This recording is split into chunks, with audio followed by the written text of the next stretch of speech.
Rush Limbaugh's getting dumber by the day. Here he is making a fool of himself talking about health care. Let's listen. This is a left-winger wet dream, health insurance. That equals total control over people's lives. Paying for their health care treatment, paying for their health gives you total control over the way they live.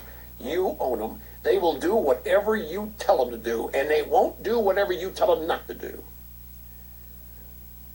And that's how totalitarians routinely attempt to gain total control over the behavior of their populations. Nationalized health care. You go look, every despot in the world has had some version of nationalized health care as a means of gaining control over his population. Hitler did it, they've all do it. Idi Amin Dada, Mao Zedong, they all do it. Castro. Best healthcare system in the world, Cuba, they all do it. Then you got that buffoon, Michael Moore, going down there making a movie actually trying to validate the idea that Cuba has the best healthcare system in the world. We do, and there's nobody even close to it. First of all, there is no basis whatsoever to say that the United States of America has the best healthcare system in the world. None of the data points to that conclusion. None of the statistics, none of the rigorous research that's been done on this, none of it points to that conclusion. It's just flat out not backed up. The only people who make that claim are people who start from the default position that the United States has to be number one in every aspect because I'm so emotionally unstable and I'm such a little bitch that I can't stand to think that it's like people who say, my kids are the best in the world, my wife is the best in the world, and there's nobody else even close.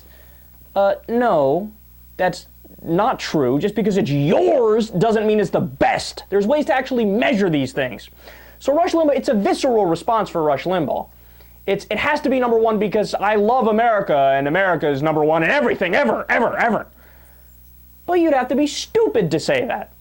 Or at least, I'll be fair, you have to be not objective to say that. Now, if you want to know the actual number, the study most people go to and quote is the World Health Organization study. I believe it was done in 2006.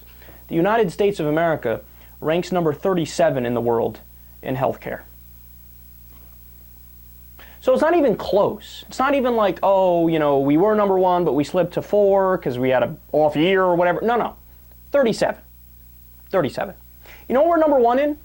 People who die for having a lack of health care in the modern industrial nations. We have 45,000 people that die every single year because they don't have access to basic health care. That's according to a Harvard study. You know how many people there are in that category in Canada? 0. Donut. How about Norway, Denmark, Iceland, Sweden, France, Britain? None. 0. Doesn't exist. Doesn't exist. They're all covered, no questions asked. But here in the United States, 45,000. Furthermore, Michael Moore never said anything about Cuba being number one. In fact, Michael Moore, in that movie that he's making fun of, he actually says France is number one, and guess what? France is number one. That's according to the World Health Organization study. And I love his point about the despots. Every despot in the world had national health care. Really? Okay, well, first of all, that's not true. There's plenty who didn't. And second of all, despots also had ham sandwiches. Should we ban those? I heard that in Stalin's gulags, they had chairs and tables. I guess chairs and tables are evil. We should ban those too, right? And notice something about Limbaugh.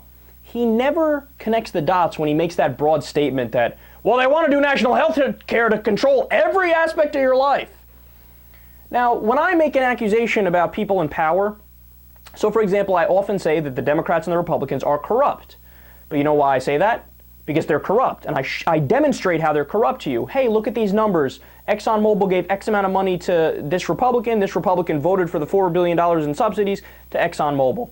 Or I call them idiots, and then I'll give you multiple examples of that. I always explain myself further. Rush Limbaugh doesn't. He just says, well, they want to take total control of your life. Okay, but why, Rush? With the corruption example, I can show you. The reason why he voted for the $4 billion in subsidies is because he got the money. He was bought, he was paid to do that, right? But he doesn't give you a deeper answer, because there is no deeper answer, because people don't want to control every single aspect of your life. I mean, if that were true, that's why they do national health care, then in France right now, they would be able to tell you when to have sex, when not to have sex, where you're going to eat for lunch, where you're going to eat for dinner, and things like that. But they don't do that in France, because they don't have national health care to control every aspect of people's lives. They do it because it's the best system that they could have. There was one thing that Limbaugh got right in that stupid rant, though, when he said it's the wet dream of liberals to get everybody health insurance. Yeah, Rush, guilty as charged.